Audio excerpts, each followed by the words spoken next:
Dungeons and Dragons Dark Alliance. This game has a parry, so it makes it into parry review.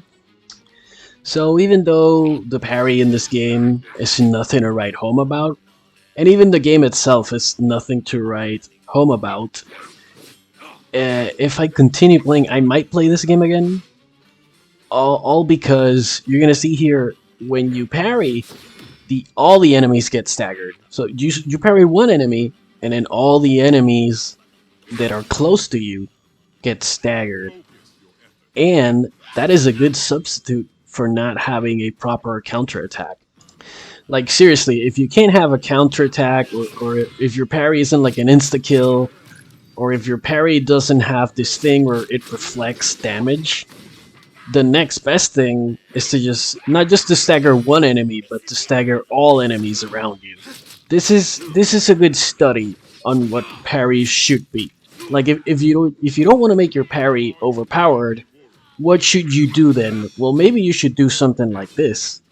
So on the parry metric, let's give this game a 6. 6 out of 10 or a 6.5. 6.5 or 6 on the parry. I'm feeling more like a 6 out of 10 on the parry metric. Now, on the fun and enjoyment scale, well, I chose a melee character, right? Because I want to parry. And I want to do it traditionally, the classic way of parrying.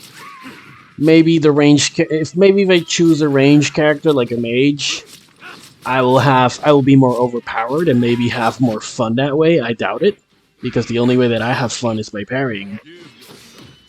But what I'm trying to say is that the combat overall in this game is just absolutely average. Just absolutely average. You just attack, attack, attack. Like, the coolest part of this game is the parry, basically. And I doubt I will pass this game. I don't think I will pass it, but I might play it again. I might play it at least once or twice more, just because the parry staggers everybody in the vicinity, which is great. When I saw this game on Steam, it had mixed reviews. I can see why now. And by mixed, I mean that it's not good. Like, Steam goes like red, yellow, green, and mixed is yellow.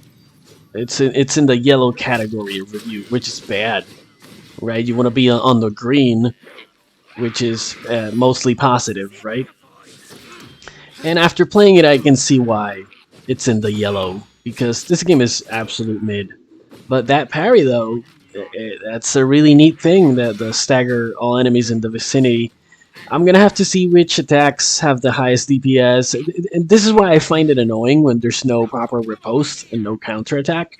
When there's no dedicated counterattack, you have to find your own counterattack by researching what's the strongest attack and then performing that attack after all of your parries, whenever you can. And that's annoying, and games should just have a dedicated counterattack. So it's a way of like double rewarding you when you read your enemy and perform parries correctly, which is what games should strive for. That is why I made this channel. That is the entire point of parry reviews, right? To study parries in games, which games get it right, which games get it wrong, and this game gets it partially correct. You know, it's not entirely bad, it's not entirely good, but there you go. I don't know what else to say about this game, so, thanks for watching, take care, and enjoy.